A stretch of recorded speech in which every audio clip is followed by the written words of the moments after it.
А Жарапа сидит рядом с внуками. В ее глазах тихое счастье прожитых лет.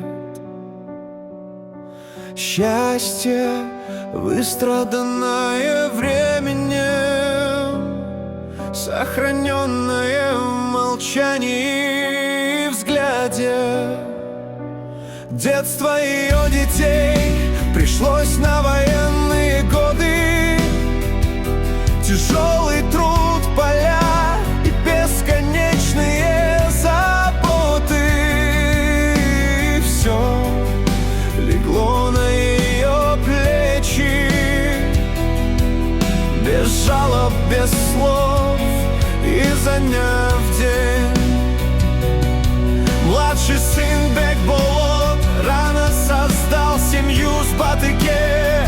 Их жизнь текла на Жайлао среди гор, скота и простой юрты, где дети росли в труде и любви. Но мать ушла из жизни слишком рано, оставив тишину.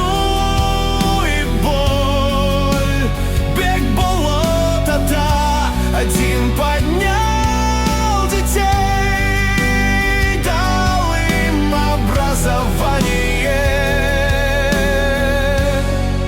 и путь в жизнь. В Нарыне его помнят с молодости, как искусного наездника и знатока ловчих птиц.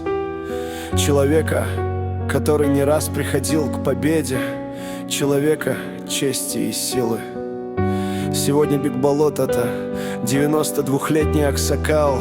Он живет спокойную, счастливую старость, оставив после себя жизнь, прожитую с достоинством.